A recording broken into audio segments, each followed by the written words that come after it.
আসসালামু আলাইকুম ভাই। ওয়ালাইকুম আসসালাম রাহমাতুল্লাহ। ভাই আমার একটা প্রশ্ন ছিল যে আমরা দেখছি যে ১৯৫২ সালে ভাষা আন্দোলনে ছাত্রদের ভূমিকা ছিল অনেক। এরপর আমরা দেখছি যে এরশাদ পতন হয়েছে ছাত্রদের মাধ্যমে এবং ২০২৪ সালে স্বৈরাচার হাসিনার পতন হয়েছে এই ছাত্র গণঅভ্যুত্থানের মাধ্যমে।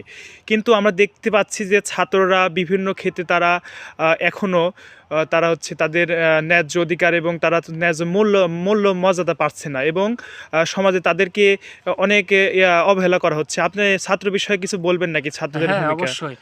আমি বারবার দেখেছি ১৯৫২ সাল থেকে ছাত্ররা রাজপথে জীবন দিয়েছে।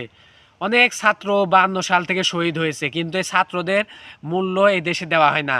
তাই আমরা এবার চাই এই ১৯৭১, ১৯৫২ এবং ২৪-এর গণঅভ্যুত্থানে ছাত্ররা যারা শহীদ হয়েছে, এবার আমরা চাই ছাত্ররা সংসদে যাবে, এই ছাত্ররা এমপি মন্ত্রী হবে, এই ছাত্রদের অধিকার আদায় করবে। এই ছাত্র অধিকার আদায় করে ছাত্ররা সংসদে গিয়ে এমপি মন্ত্রী, ছাত্ররা দেশ পরিচালনা করবে এবং যাবৎ যত ছাত্র শহীদ হয়েছে সকল ছাত্র শহীদের মূল্য দিতে হবে এবং সকল ছাত্রকে আমরা সংসদে দেখতে চাই। সঠিক। ছাত্রদের মূল্য চাই, ছাত্রদের এমপি মন্ত্রী চাই, ছাত্র সংসদ চাই।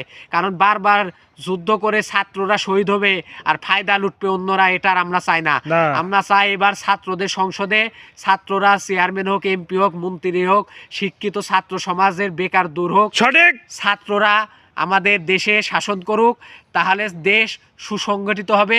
আমরা চাই ছাত্র জনতা সংসদে যাক, তাই আমরা ছাত্র জনতাকে সবাই ভোট দিব, আমরা ছাত্রদের কথা শুনবো, ছাত্ররাই একমাত্র এই দেশের নিরাপদ। তাই ছাত্র সংগঠনকে শক্তিশালী করার জন্য, জনগণের অধিকার আদায়ের জন্য আমরা ছাত্রদের নির্বাচনে চাই, ছাত্রদের ভোট দিয়ে সংসদে চাই, ছাত্রদের আমরা এমপি মন্ত্রী চাই। ভাই এনসিপি সম্পর্কে কিছু বলেন, এনসিপি দলটা কেমন লাগে আপনার?